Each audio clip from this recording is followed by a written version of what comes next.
I saw your name come up and then it ended the meeting. So I've never had anything like this happen before, but I sent you that link, and I'm just hoping it won't throw us out again. Okay. Yeah, all right. I so apologize, everybody. I was waiting for Emily to show up, and then Zoom just threw me out. So we really don't know what's going on. I've taught on Zoom for years and years and years, and I've never had anything go wrong. So I apologize, and I hope if we start that it doesn't throw me out again, but that's what happened right when I was talking to everyone. And wait, yes, Mark? It says this meeting is scheduled for January 21st. I'm sorry? It says that this meeting is scheduled for January 21st on the email. So you have two different meetings going on. One of them is an earlier one. Emily, well, that doesn't explain why Zoom threw me out, right? So exactly. It doesn't explain. So I'm going to do this. If we do get thrown out again, which doesn't make any sense because I've never been thrown out of Zoom, maybe we can try this, but I so apologize. Just never had an experience like this before. And it was great. We had so many people here, but Emily and I were on another Zoom link with about 2 people. So can shoot out a fresh link. I'm going to leave Emily to deal with the I'm going to send a mass email with the link you sent me, and then all should be well. Okay, great. All right. Technology is wonderful.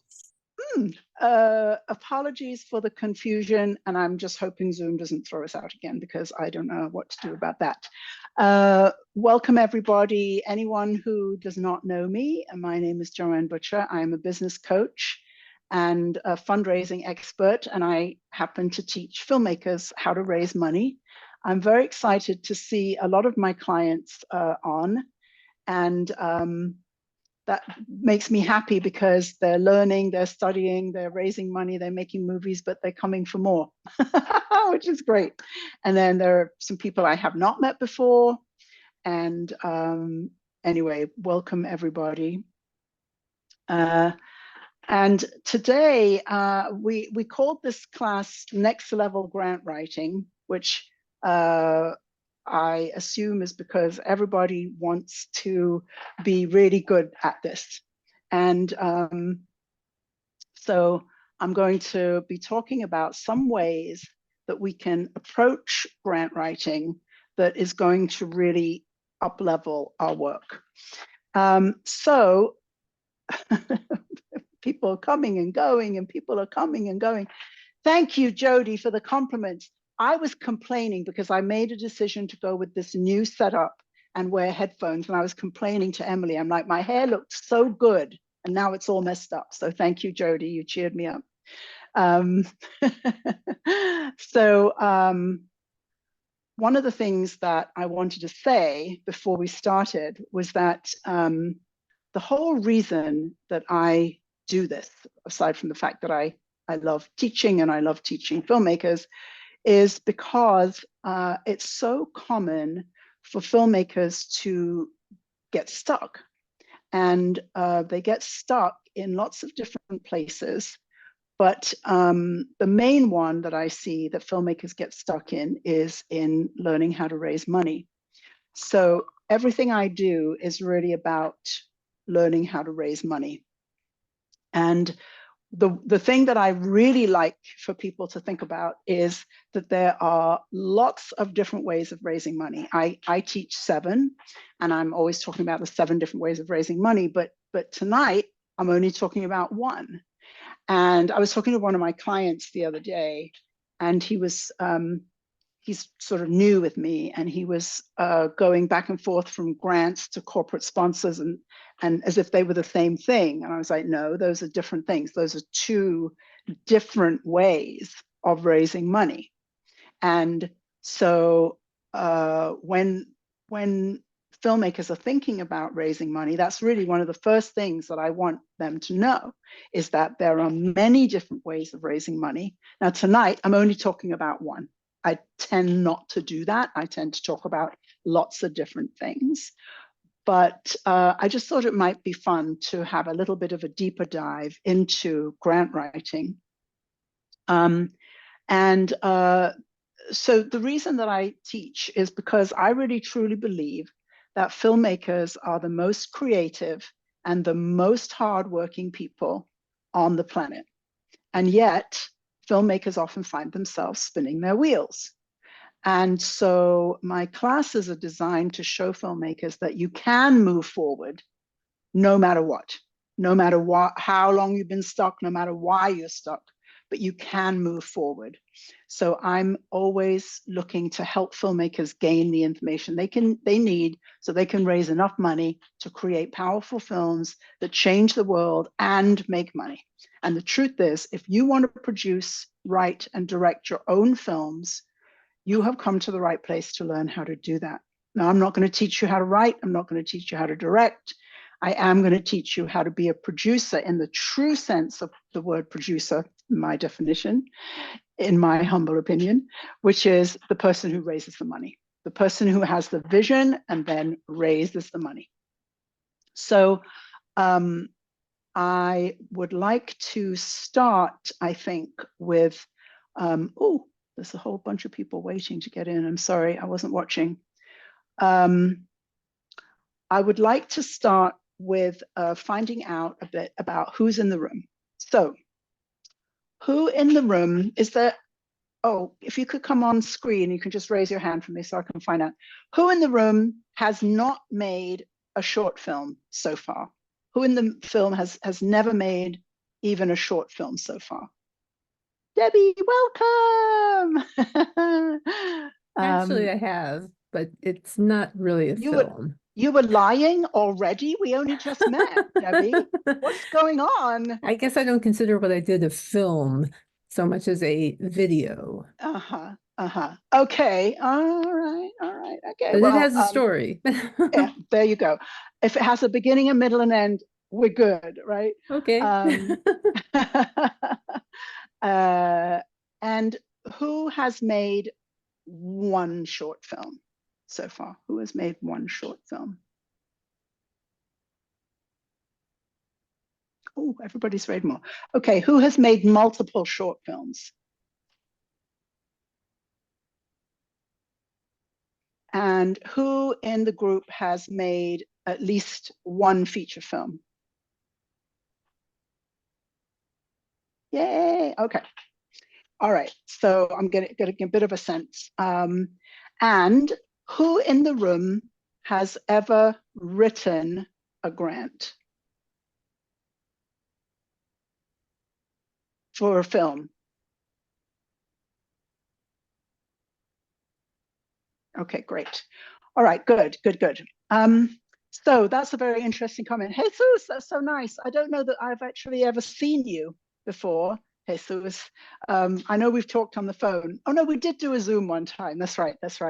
But no, there are definitely grants for fiction films, and we'll talk about that. Just again, I apologize to everybody about the technical confusion. It's the first, but I guess there always has to be one. I'm a little thrown off, so bear with me. I'm trying to but Emily's got it handled. So there are grants for fiction films. Oh, and there are grants for documentaries. Now, one thing that I've sort of found along the way is that documentary filmmakers sort of think that the only way to raise money is to write grants. That is not true. There are many other ways of raising money. Fiction filmmakers, if they're kind of early in their careers, they think that the only way to raise money is through crowdfunding.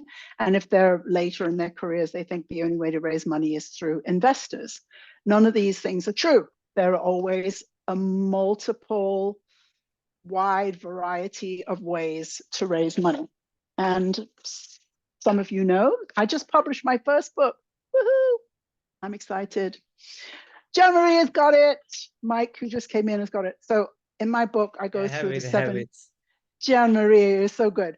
I go through the 7 ways of fundraising in here. So you can get that kind of overview, but I think it's really important because there really are multiple ways of raising money.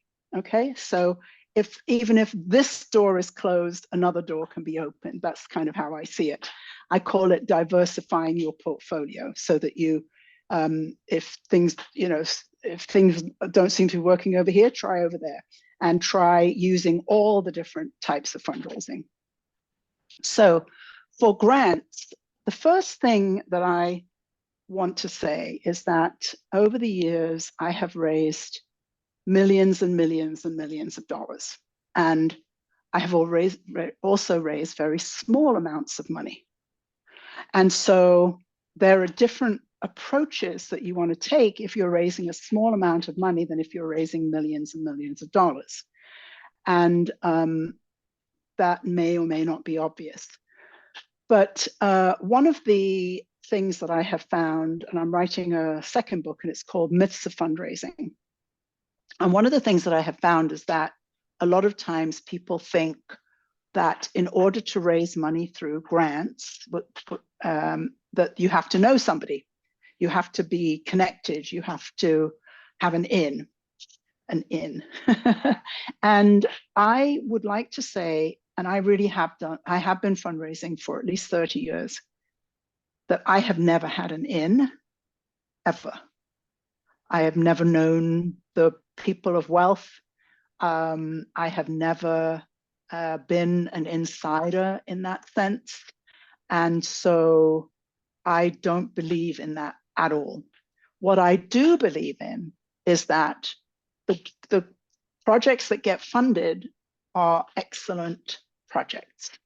So what I'd like to ask you now as filmmakers, everybody here with varying levels of experience, what do you think makes an excellent film?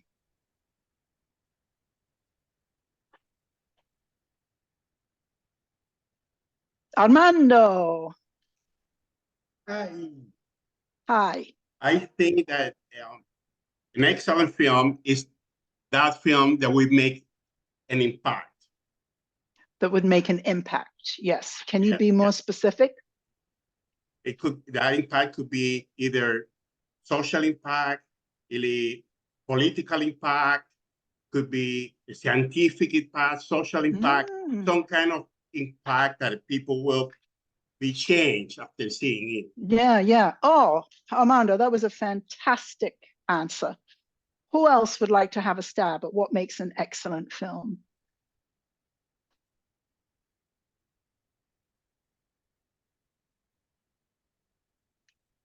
Debbie. Something that, a story that comes from your heart or your soul, that connects with other people and makes them understand a point that you're trying to make, in an emotional and in a way that they remember. Okay, great. Thank you, Debbie. Mark. I would say a film that makes you think differently about your world. Great, which is, I guess that's kind of like impact, right? Is that impact? Okay, thank you. Darla.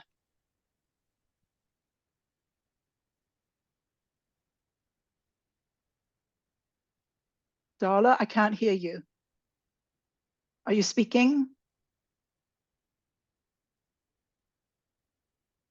Darla, I can't hear you. And the only thing I can suggest is this is my big technical knowledge, is that you go out of the computer and come back. And given that we've had so much confusion, maybe not, but sorry, I can't hear you, Darla. Gian and Juliet, didn't I see you have your hand raised before? Then you went away. Juliet, okay. Yeah, I'm here. I was just gonna say, a good script and financial support. Okay, great. Gian. Like when you write like a film or a story with a cause, do you like have a cause or like a reason why you want to make this story? Okay, a cause. All right, Mike. I like a good story that just touches me, that I feel good about my life, or I'm connected to life in some way. Nice. Okay. In a way, asking you what an excellent film is a little bit unfair. So what's the answer to that? Now I want to ask it in a different way. If you're writing a grant and you're thinking about, I want to raise money, I want to get grants for my films. Now, what is an excellent film?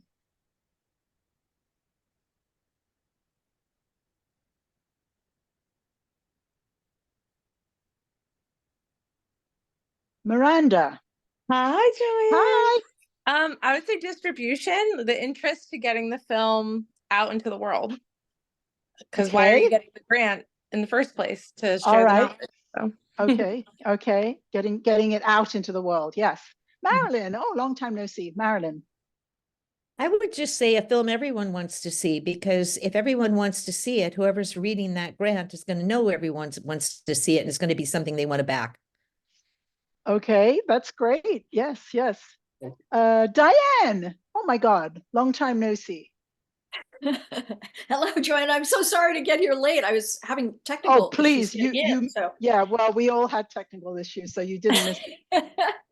Anyway, so I would say if you're writing a grant, a film that whether it's niche or wanting to reach a broad audience, that you can demonstrate that you know who your audience is, you've got a distribution strategy, and you're able to express that in a way that makes sense and is compelling to the folks that are offering the grant.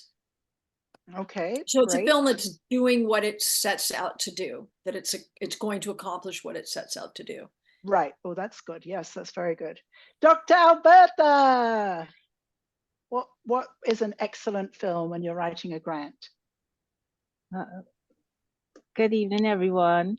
Hi. So that would be like a film that connects well with the grant's objective and purpose. Yes! Alberta gets the gold star. Can you explain that to everybody? Can you say that again? So it would be a film that connects well or directly with the grantor's objective, what they are passionate about, what they want to focus on. Your film falls right in up that alley. That's what is exactly correct. They'd be interested in. If you are writing a film for a grant, then excellence is what the grant funder considers excellence to be. So there might be a grant that you're writing.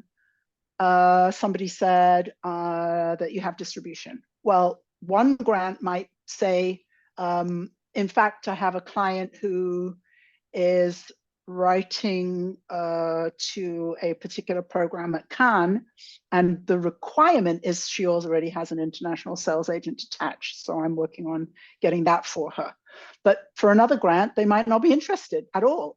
It's completely what the funder is looking to do with their money. And so one of the things that's really important when you're looking at a grant is looking at, what is it that the funder wants? What is it that they want to achieve?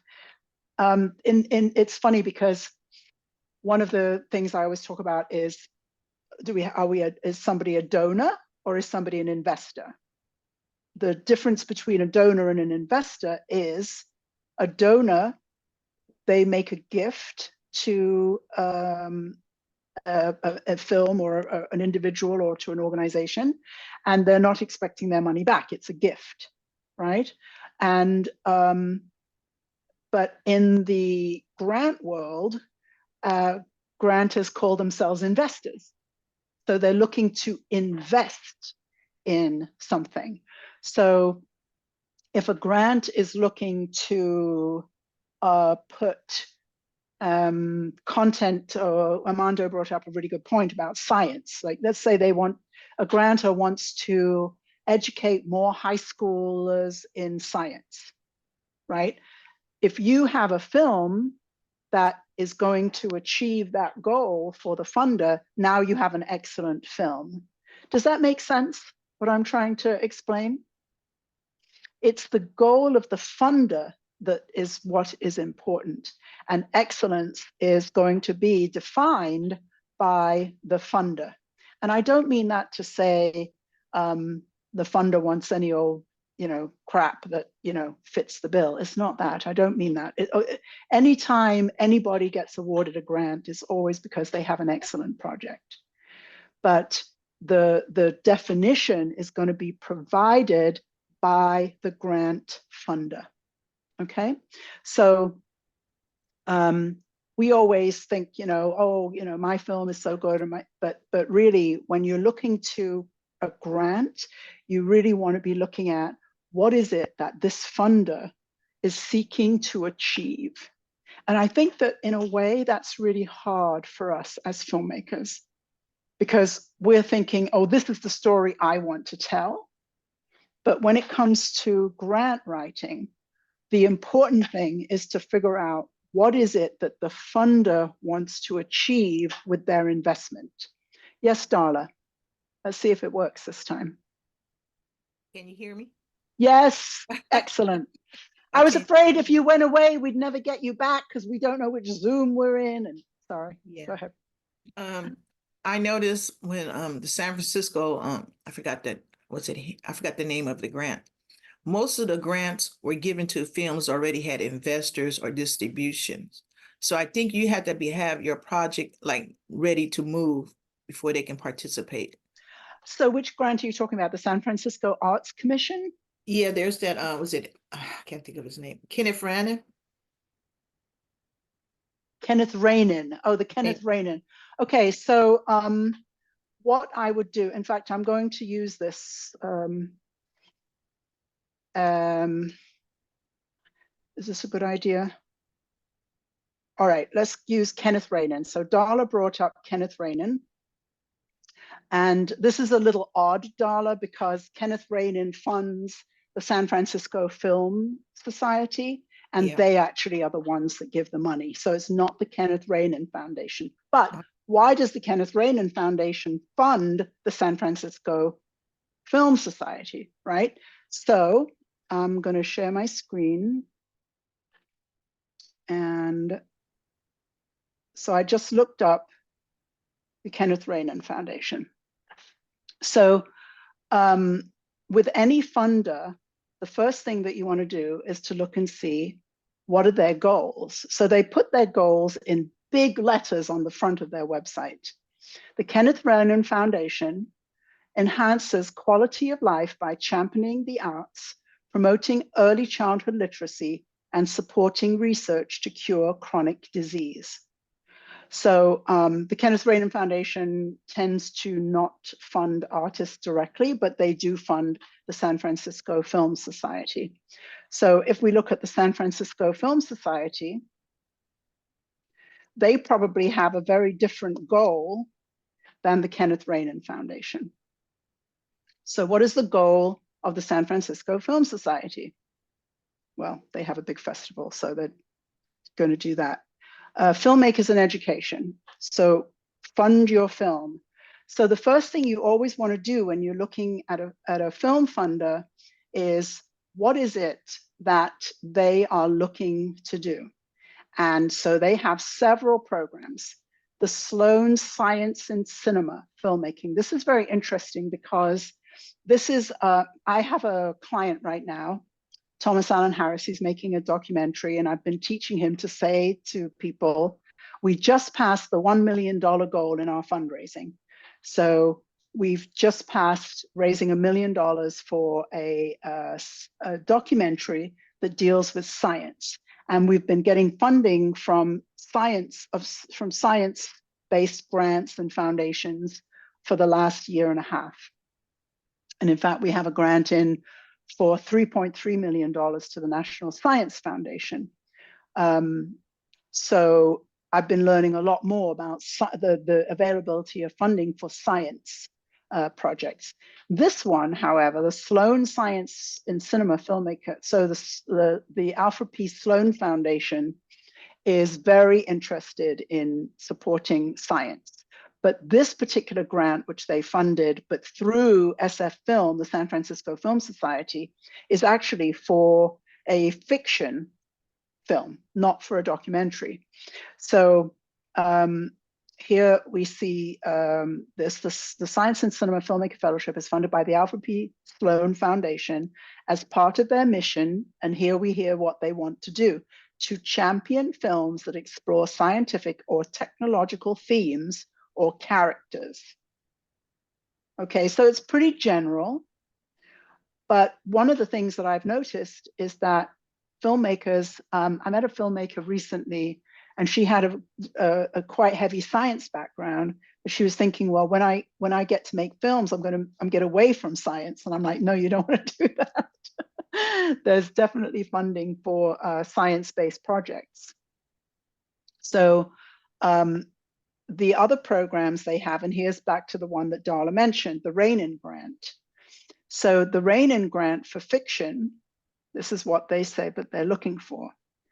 The SF Film Rainin Grant Program is the largest granting body for independent narrative feature films in the US. Grants support films that address social justice issues. And then this is even going more deeply into what they mean by social justice issues: the distribution of wealth, opportunities, and privileges in a positive and meaningful way through plot, character, theme, or setting.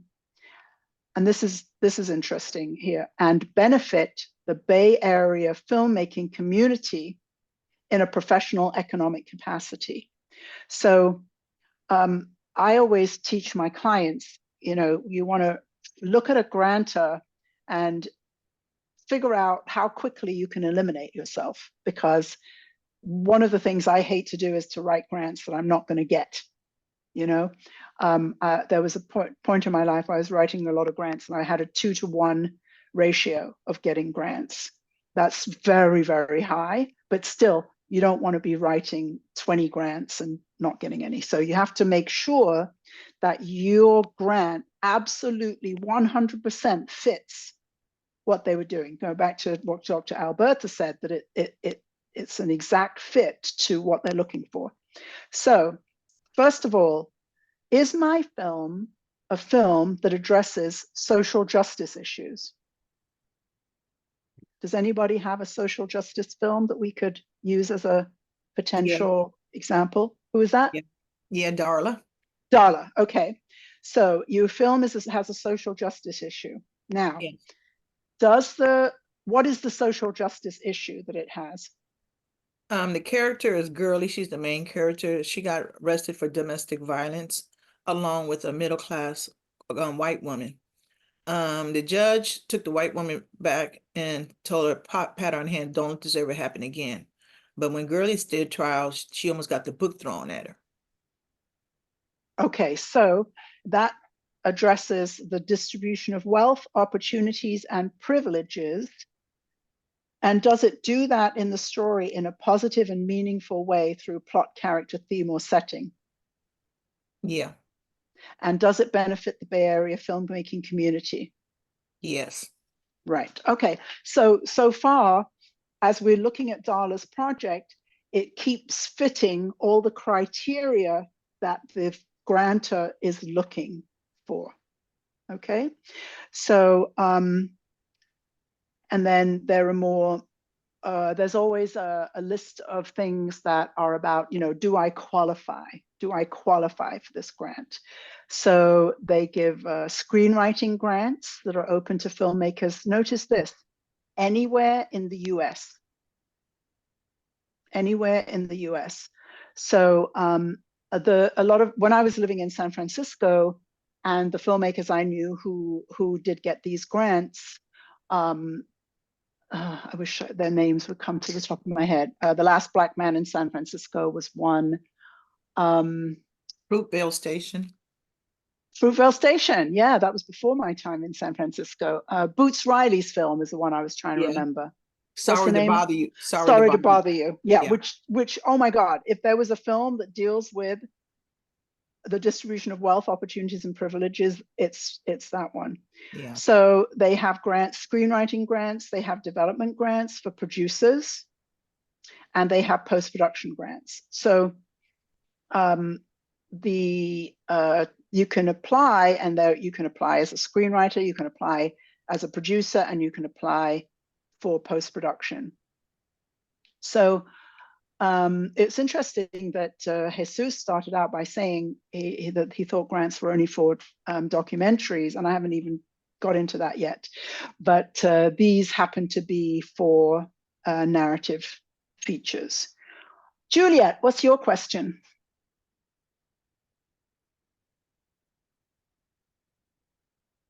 You mentioned one of the questions was, does it benefit or will it benefit that specific community like San Francisco? So when, let's say, for example, you know, my documentary is on sickle cell, even though I don't live in San Francisco, it would still benefit that community in San Francisco. Well, What I know that you're criteria? eliminated. I know that you're eliminated for another reason. Can you tell me what it is? It's very basic. No. It said it was open to filmmakers around the anywhere in the US, but you're eliminated for another reason. Sorry, that's the wrong one. It's fiction. Oh, I thought it's just a documentary. So again, to me, the best use of your time is to eliminate yourself.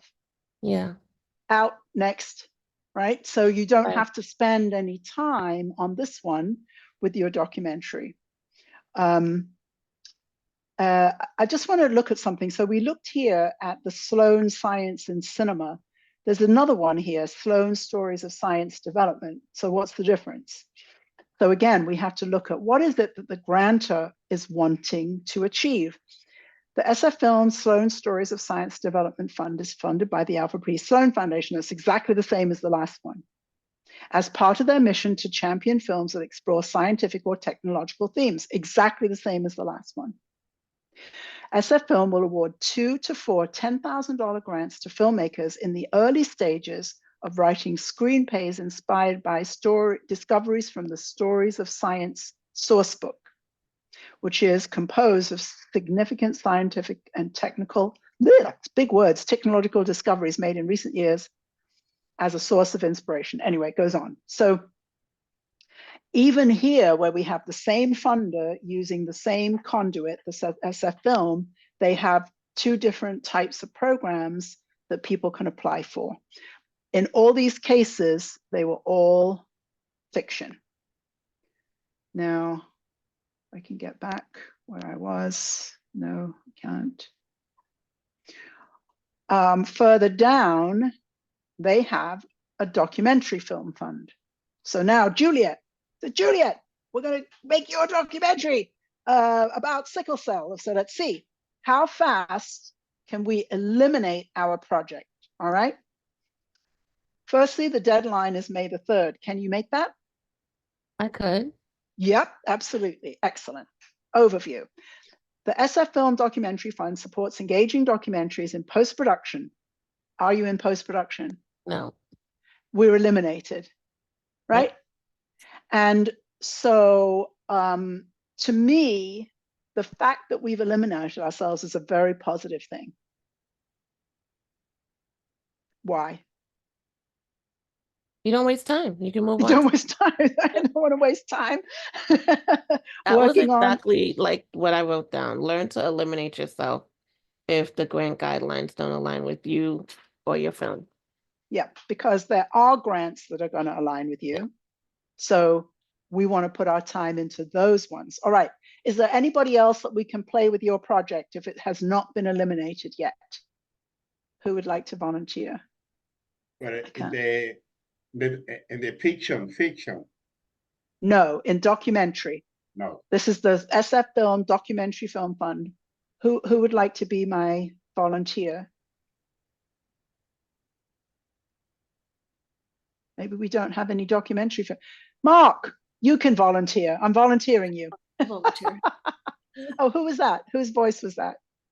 Diane. Diane. All right, we're going to use Diane's project. Okay. Okay. The SF Film Documentary Film Fund supports engaging documentary. Is your film engaging? Yes. In course it is. post-production. Is it in post-production? Yes, actually. Okay.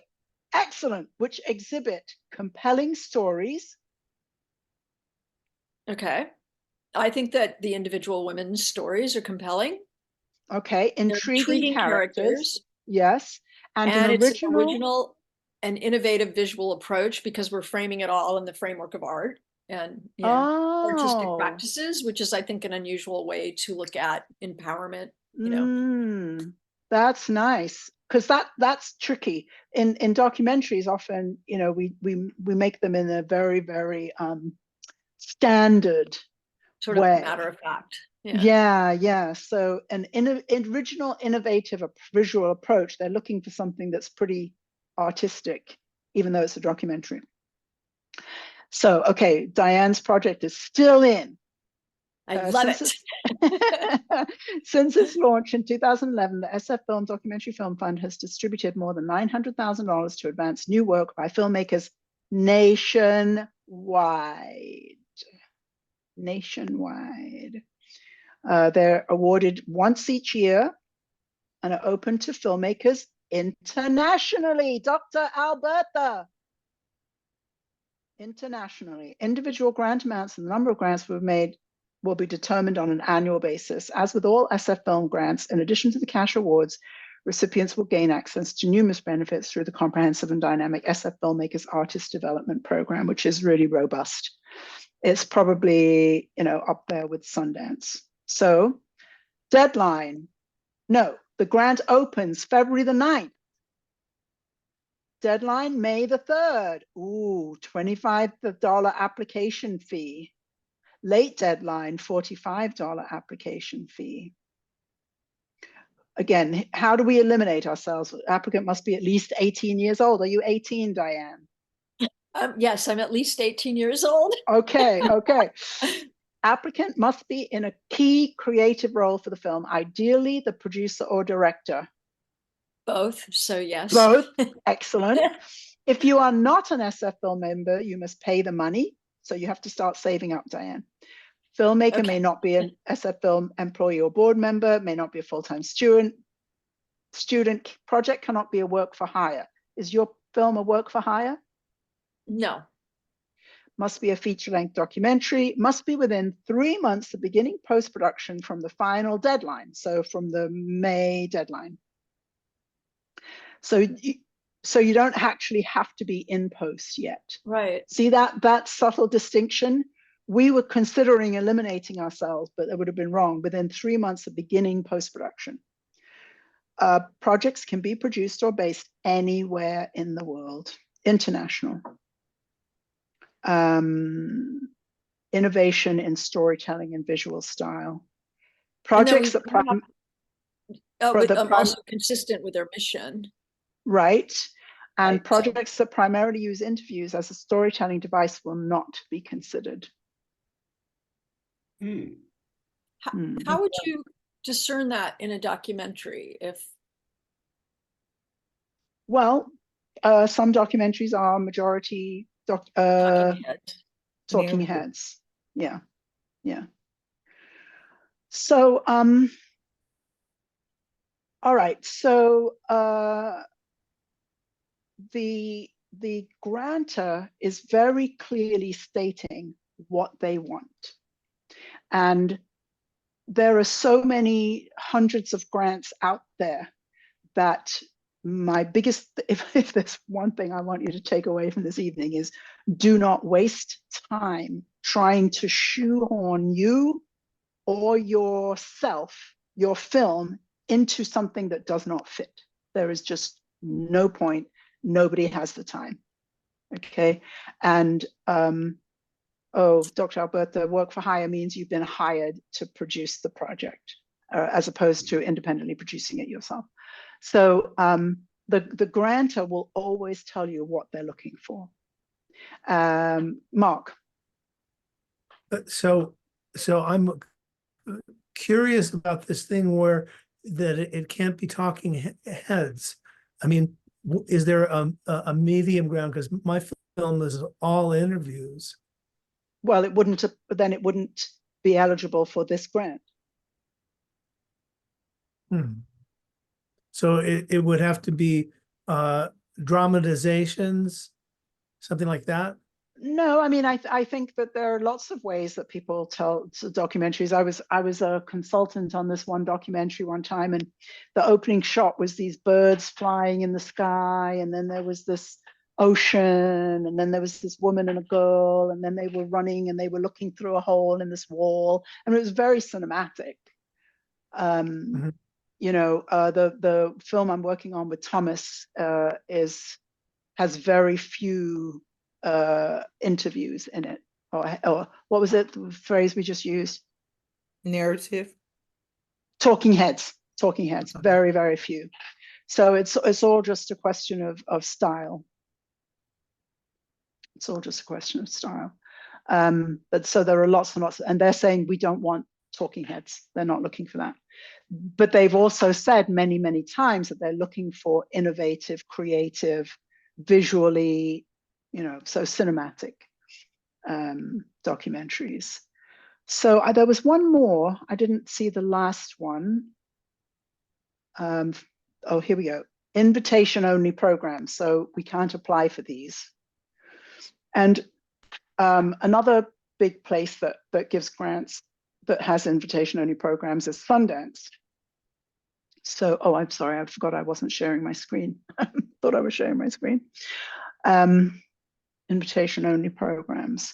So a lot of these funders, and the way that films like The Last Black Man in San Francisco and Sorry to Bother You got funded is that they get into a program where you apply for a grant and you're just applying with everybody else, and they get picked, and then the SF Film in this particular case takes that project and invites them to go into other projects. So they'll have this is a fantastic one. The Dolby Institute gives a fellowship. I have a friend who is the head of the Dolby Institute, which is the education arm of Dolby. And so they give 2 awards each year at Sundance for films that get into the Sundance through their grant structure. And they also have one here through SF Film. And then Dolby does this, you get to work in Dolby Atmos, which is the like virtual sound. Anyway, I'm crazy about sound. So they give you basically a big package of sound editing to finish your film. There's a fellowship here for a 1-month residency for a screenwriter. And there's a Filmmakers with Disability grant. So awards are made to 1 to 3 projects per year in the fall, at least one for a San Francisco Bay Area filmmaker, because the Kenneth Rainin Foundation is based in San Francisco, for films in all stages of production or post-production. They accept features and short films. Juliet, are we back to your project fitting this? Back to my project fitting We're that. back to your project. Isn't it a short? Is it a short or a feature, this one? It's a feature. Okay. Yeah. Okay. Features or shorts, both narratives and documentaries. In addition to a cash grant of up to $7,500, recipients secure a 1-year residency at Filmhouse and benefit from SF Film's comprehensive and dynamic artist development programs. But that one is by invitation only. So I wonder how they get to know their people. But anyway, so this is just, I just picked this because Darla brought it up, and it's just how to look at any kind of funder and look at the grants that they have available. And I want to Okay. say, once you get a grant with San Francisco, there's a grant in New York. I forgot. They also do distribution. They will put up money too. It's like a partnership. Okay. Yeah. Well, thank you for that. That was a good example. So, but basically what I'm saying is know your funder. Know your funder. There is no point in trying to squeeze into something that doesn't fit. It's a waste of time. You'll just get tossed out, very quickly. And, I often tell this, that, the first time that I was involved in fundraising, I was sent to witness a 2-day grant proposal session where there's always a committee of people who make the selections. So I went up to the state of Florida. Florida is under sunshine laws, so the public can always go and watch these things. I always tell people to go and watch them, and nobody ever listens to me. But I got to go to watch for 2 days a committee of experts choosing from a pile of grants, grant applications. And a very, very, very, in the arts, this is always like this. So let's say that the grantors have $100,000 to give out, and they get 300 proposals that have now been whittled down to 100 proposals. And each of those proposals have asked for $25,000. That's the usual situation when it comes to grants. So out of the 100 grants, maybe the committee got it down to 10. So they have 10 grants that are absolutely excellent, absolutely superb. And out of those 10 requests for $25,000, they can give 4. So what happens is that out of those 10 excellent projects, they now have to find reasons to eliminate the grants. And they're going to end up being pretty small reasons. So when I say excellence, I mean excellence. Everything has to be excellent and superb about that grant proposal. Because in the end, there's always going to be too little money for how many grants that want to be given. And that's just true in the arts. It's just the way that it always is. So you have to have a very strong project to be able to win through that selection process. So does anybody have any questions before I move on to that? First section was called Know Your Funder. Does anyone have any questions before I move on? I think actually, my plan was to end at about 7:30. I may go on a little longer because we had such a strange start and we started about 15 minutes late. I'm going to put you into breakout rooms. Emily, can you help me figure out how many people are here?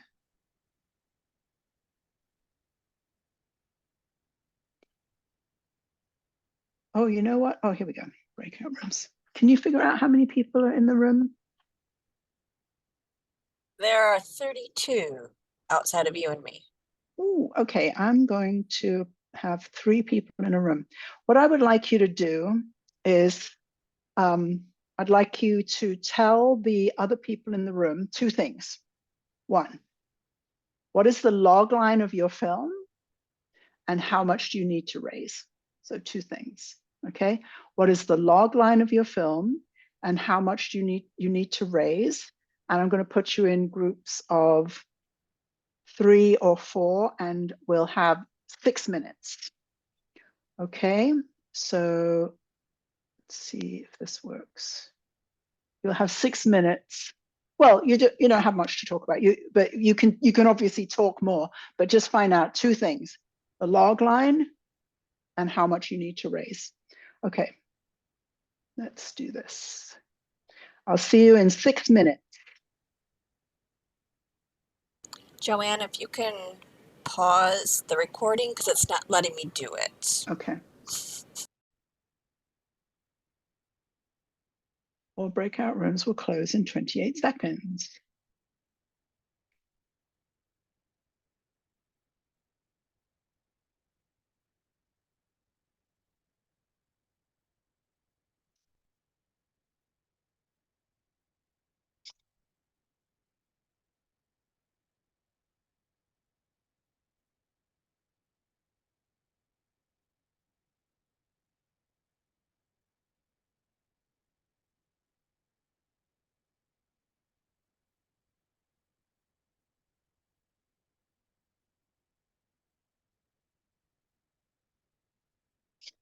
All right.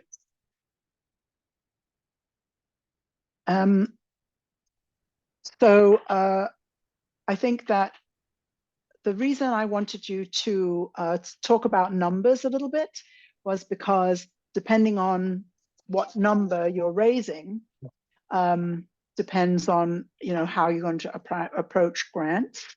Who is I'm going to put everybody on. See, I can see everybody. Who is raising less than $25,000? Who is raising less than $25,000? Nobody. Oh, Debbie, yes. Okay. Who is raising between $25,000 and $100,000? Okay. Who is raising $100,000 to $300,000? Okay. Who is raising between 300 and $1 million? And who's raising over $1 million? Elizabeth? No, Juliet? No. Are you raising your hand for a question, Juliet? Oh, your hand is raised, okay. So depending on how much you're raising is also going to make a difference in how you look at grants. Because if you're raising under 25,000, that tells me you're making a short or you're in the early stages of your film. If you're raising $300,000, you're making a feature. You're going to probably have to do many different types of fundraising. And if you're, in the higher realms, like I say, my client Thomas Allen Harris, we've raised over $1 million for his current film, but he's already made probably 5 or 6 feature films already. Every single one of them has opened at Sundance, and so he's at a different level. But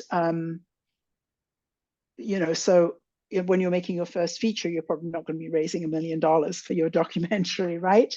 But as you go along, those numbers can grow, and you have access to more money, you have access to more funders. They already know you, they already know your work, that kind of thing.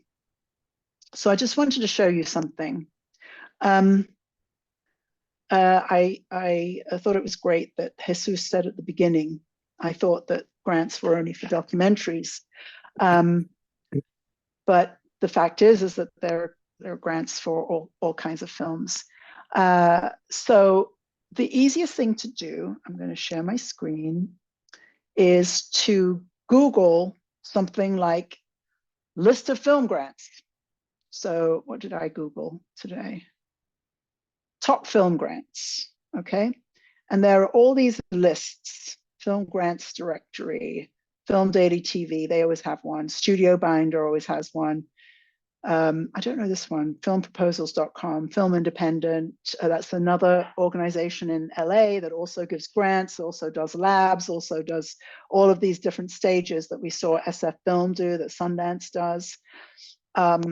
Here's a list of film grants done by From the Heart Productions, Film Daily TV again. Inside philanthropy, now we're getting more into the nonprofit world, film grants and nonprofit funding. So I hadn't heard of this one, Project Casting. I thought, oh, let me have a look at this one. Let's see, 44 film grants, every filmmaker should know. So in these lists, and as I said, I hadn't heard of this one, which is why I clicked on it. Every film grant programs, every filmmaker should know. The first one is the Nickelodeon Writing Program. So the first thing I always look for in a list is how is it organized? The thing I love about this list, look at this, 2nd of January, 4th of January, 9th of January. I love a list that's organized by calendar date. Most of them are not. So let's say we're on February the 19th. Let's see what's coming up. February the 19th. So Visions Sud-Est Fund. The Swiss fund Visions Sud-Est supports film productions from Asia, Africa, Latin America, and Eastern Europe, and guarantees their distribution in Switzerland. Anybody come under that category? Anybody in the group? No, because they left out the Caribbean. Otherwise, we could have had Dr. Alberta in there.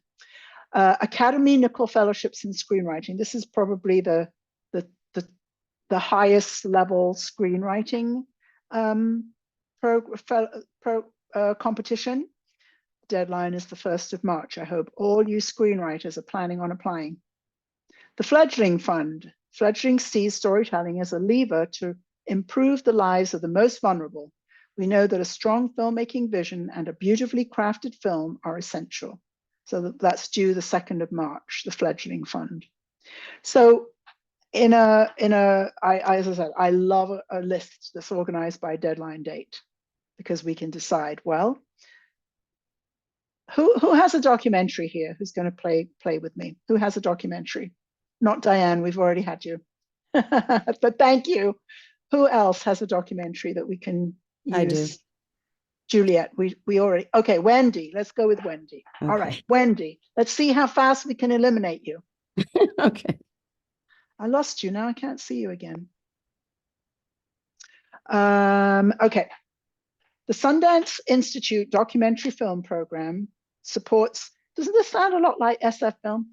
Supports nonfiction filmmakers worldwide in the production of cinematic, see, they're back to that artistic cinematic thing, documentaries on contemporary themes. That's interesting, contemporary themes. Established in 2002 with founding support from Open Society Foundations, the program is a vibrant global resource for independent nonfiction storytelling. So again, this is very important.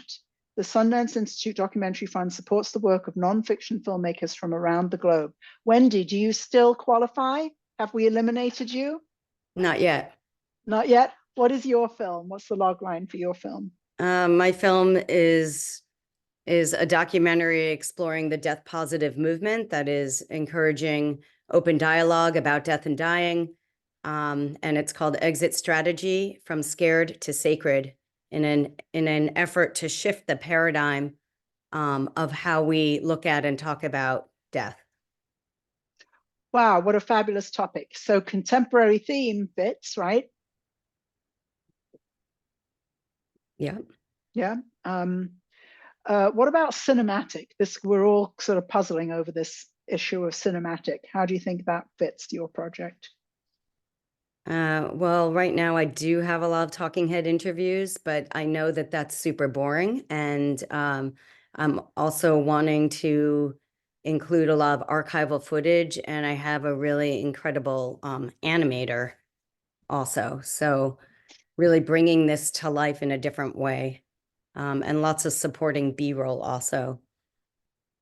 Yeah, interesting. So, but you can see, again, when I talk about excellence, you know, to get to really what is the best of the best of the best, then you know, we want to think about these things. It says here, in a changing media landscape, the fund has been a stable, progressive force in supporting work that has expressed the world in creative, complex, beautiful, and provocative ways, and has created real cultural and social impact around some of the most pressing issues of our time.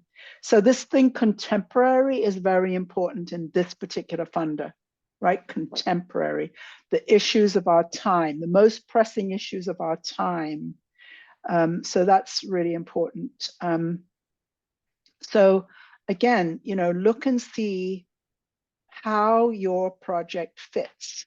And then this is really, I think, one of the essential things. If you decide that you fit a particular grant funder, now it's time to see who they've funded in the past.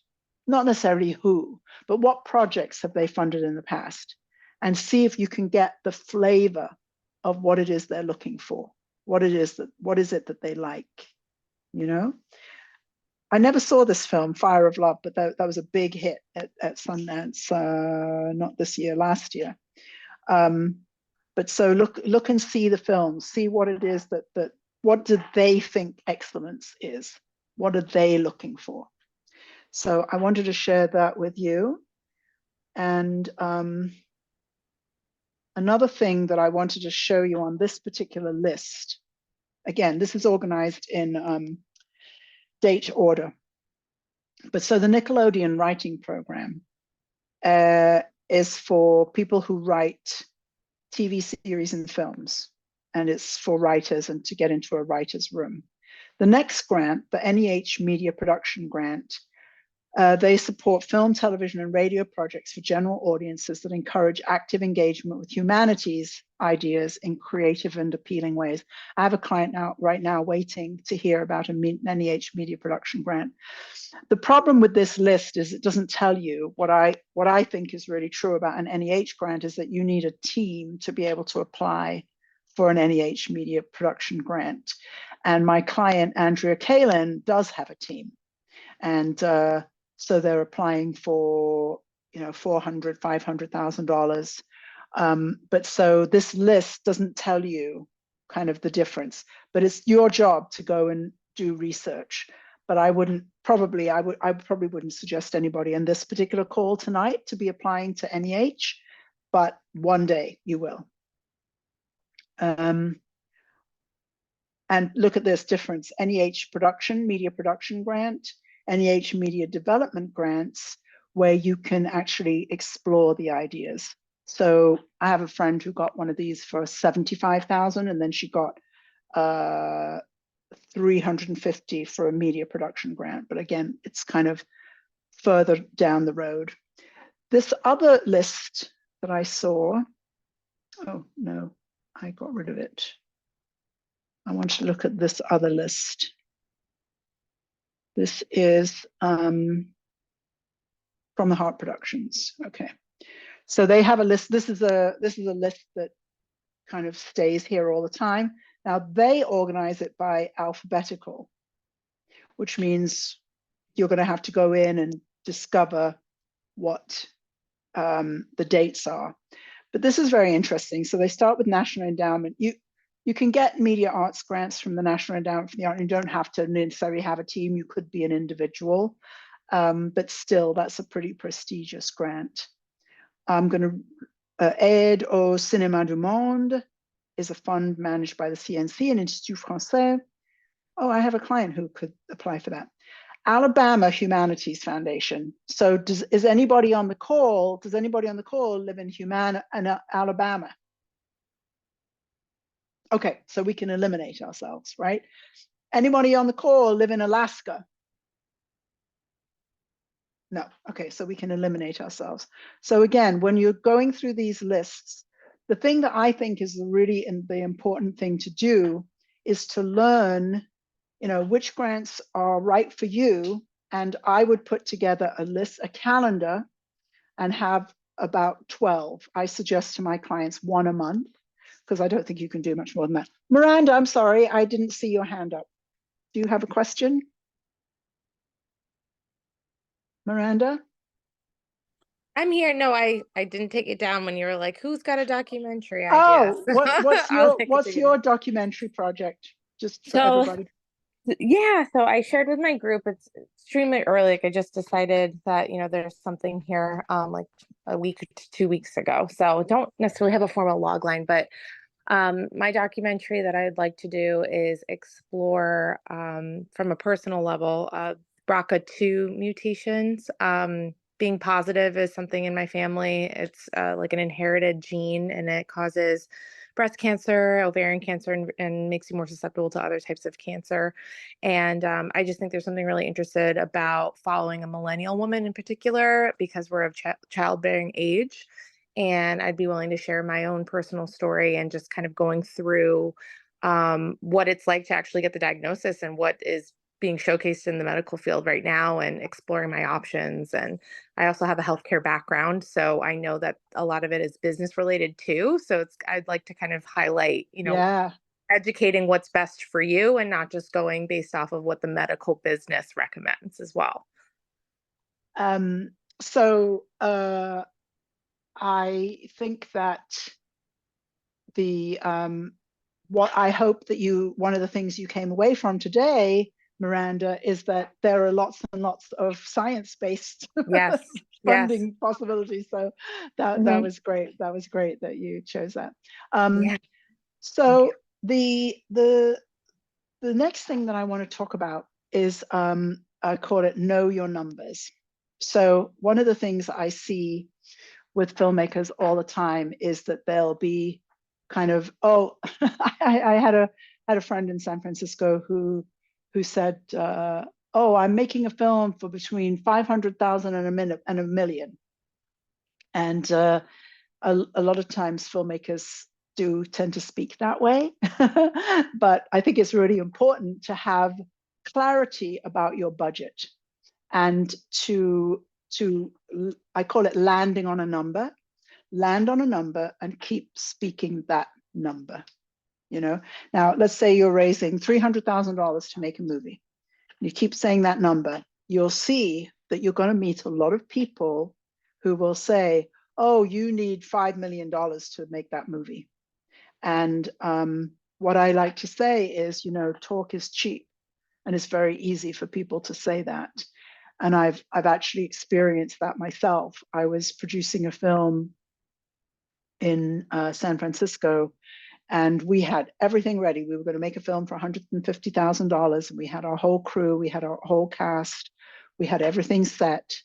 We were in quite late pre-production, and somebody came along and told the writer-director that she needed $3 million to make her movie.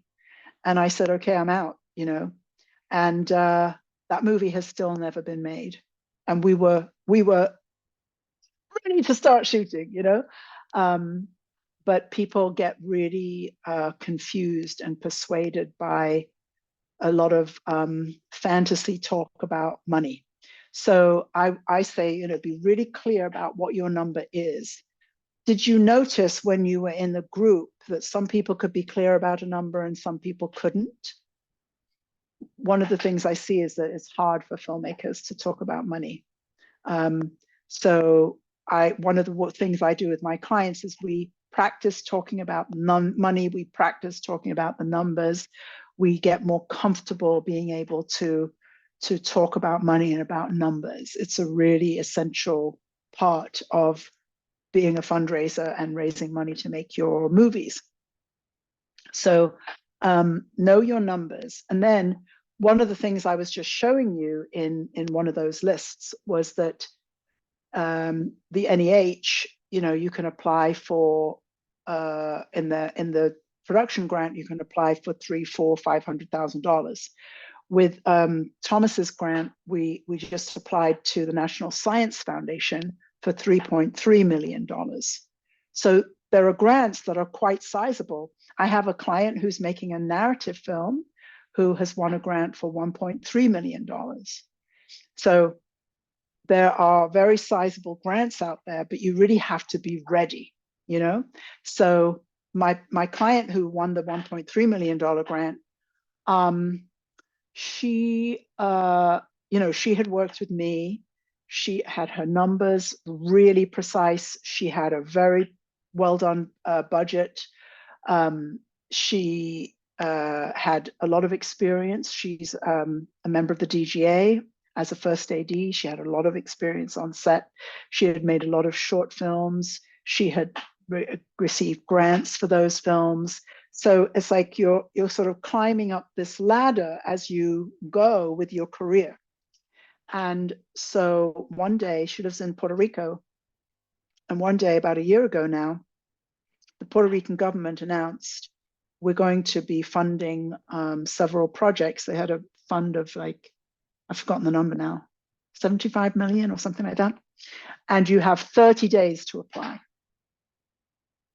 So people were scrambling around and crazy, but Michelle was ready. She was just ready because we had already done all of that work. She had all her materials in place. She had everything set. She was able to go over there. They went in a brief interview, and it was just a checklist. You have this, yes. Do you have this, yes. Do you have this, yes. Do you have this, yes. Do you have this, yes. So a lot of times, like when Miranda was just saying, oh, we just have our idea. We don't have a log line yet. We don't have. So in order to get further along, you have to be a lot more prepared. I often start my clients out with a crowdfunding campaign. And in crowdfunding, we have to write about a page. You know, I had an employee one time, and he found this grant, and it was 2 pages. I said, okay, that's going to be your first grant.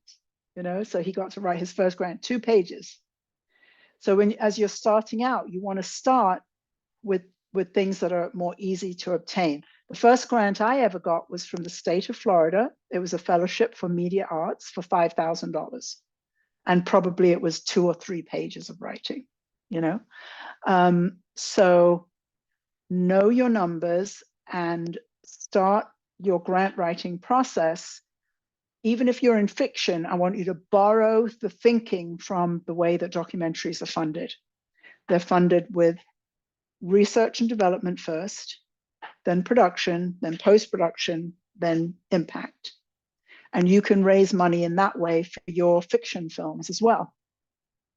So know your numbers, be very clear about your numbers, and don't change them until there's a very good reason to change them. Don't change them. Don't be like, oh, I'm making a $300,000 movie, and some person says, oh, you know, I know somebody who is interested in making $10 million movies, and suddenly you have a $10 million budget. That happens all the time. But don't do that. I have a client, she's very, very experienced.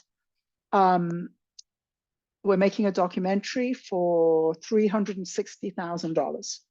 And she was given an opportunity to take the documentary to the Cannes Investor Circle. And so it's going with a producer who's already had a film at Cannes, already raised money through the Investor Circle. And they have the budget has to be $1.2 million. So we have created a new budget for that opportunity, a $1.2 million budget. All it means is people get paid more. It's the same film. And, but, you know, in the rest of the time when she's not at Cannes, we're going to be going forward with raising our $360,000. Okay. So the final thing that I want to say about grants, and this is something I've been teaching since the very first time I ever taught grant writing. I taught a class called Grant Writing 101, What Your Mother Never Told You. And the thing that back then that I noticed was that people felt there was some kind of secret to grant writing. And I think it's the opposite. I think that the most important thing about grant writing is to answer the questions. When you have a question on a grant, it's not a trick. They're not trying to you know, do a quick fake or something. They're asking you the things that they want to know, you know. So when we were looking at some grants before, and they said, for example, what was one? Contemporary stories, you know. So there's going to be a question in there, you know, what about your film is a contemporary subject, and you'll have to write about that. You know, so if you're making a film about,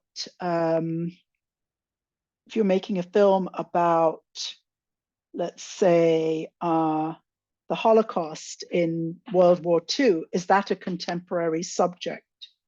Anybody? If you're making a film about the Holocaust in World War II, is that a contemporary subject? No. Who said no?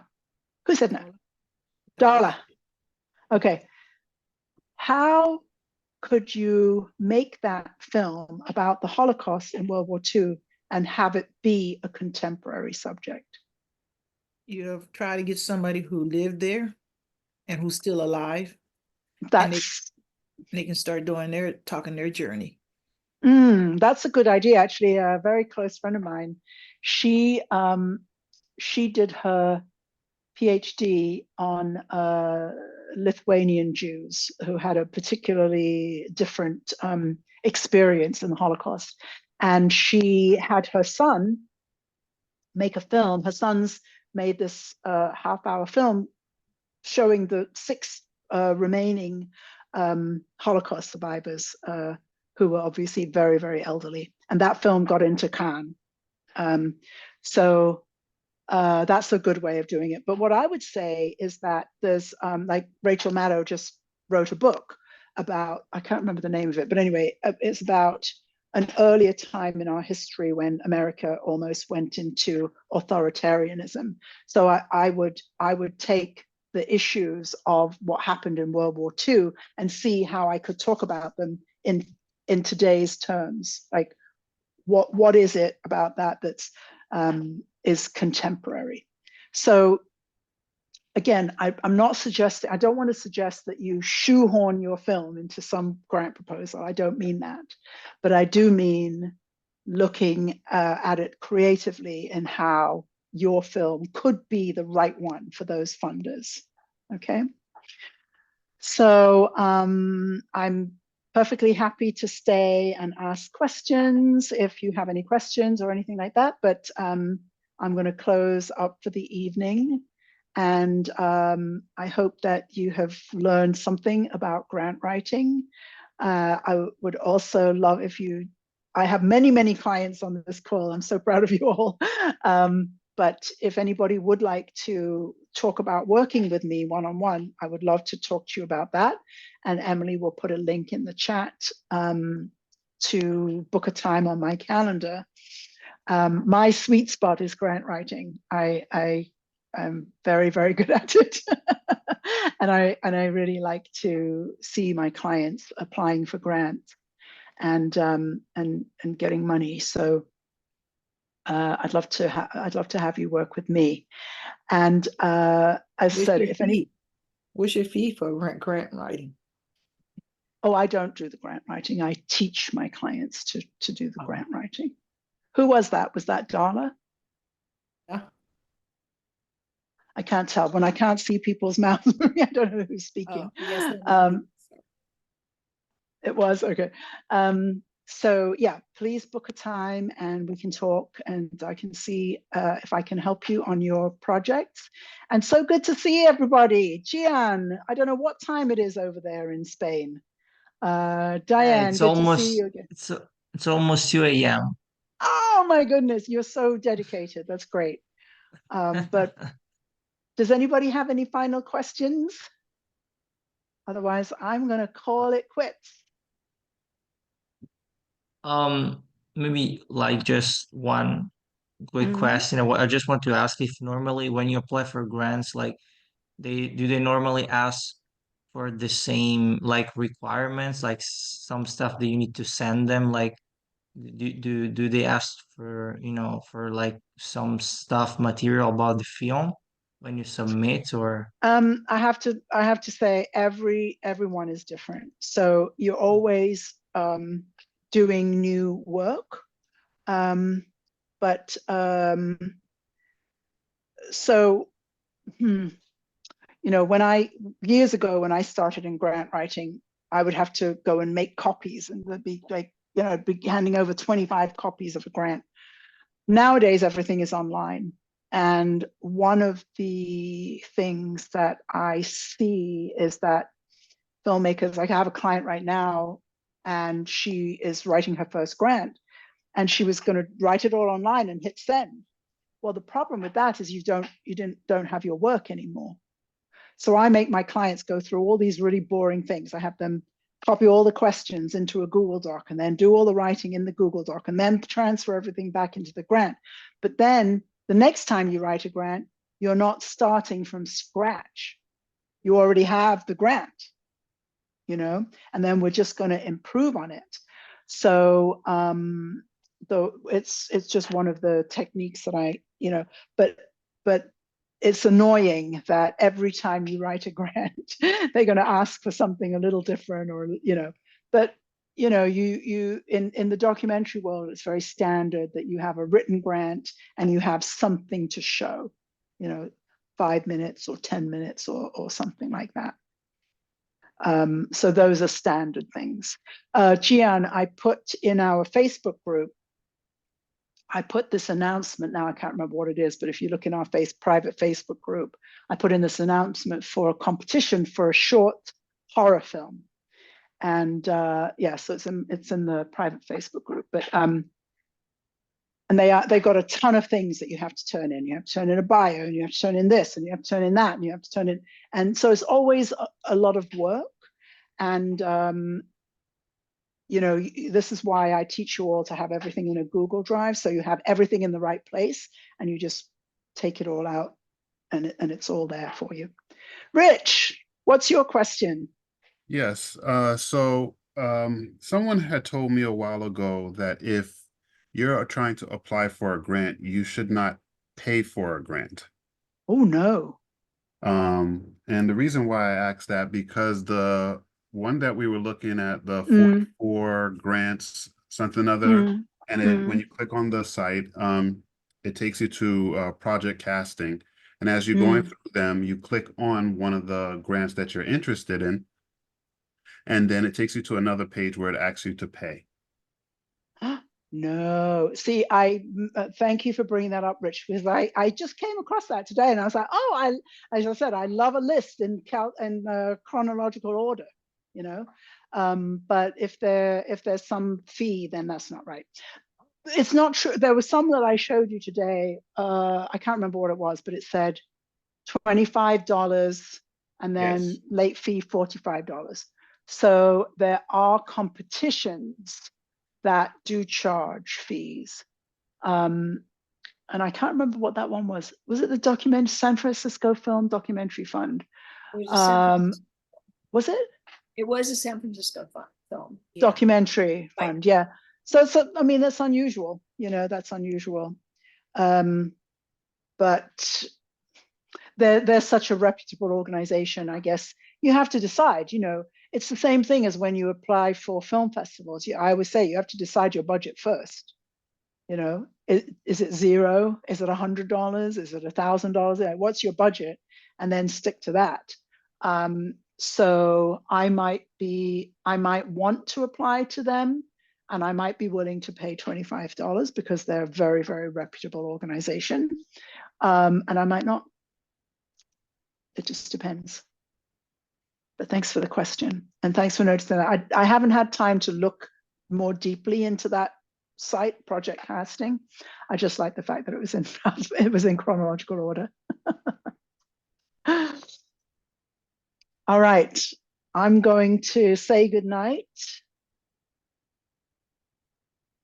Nice to meet you, all the new folks. Nice to see you, all my old timers. Nicole, where are you that it's 1 a.m.? Nicole, where are you that it's 1 a.m. in the morning? Maybe she left after she wrote that. No, I'm in London. Oh, you're in London. Yeah. Nicole, is your real last name London? No. No. You just sound like all my cousins. Where in London do you live, Nicole? Oh, right now, I live in Southeast London, so Thamesmead. But I'm from Canning Town, Upton Park, Plaistow, originally East London. Oh yeah, much more posh than Southeast. Yes. I'm from Forest Hill, mate. Oh, nice. I used to go to the Brit school, so I've been down those areas before. Oh yeah. I was actually born in Catford. Oh, nice. Yeah, that's where my partner's was from. Yeah. Oh yeah. Well, lovely to have you. Brave soul staying up till 1 a.m. Thank you so much for today. Lots of information. I'll keep chatting with you. Excellent. As well. Thank you so much. Excellent. Please do. And I'm reading the book. Oh, great. Yes. Great. All right, I'm going to go. Bye, everybody. Hi, Bye. Joanne. Great to see you. Look forward Good to to talking see to you you. soon. Bye. Bye, Emily. Bye. Bye, Joanne. Bye, Bye, Armando. Armando. Bye.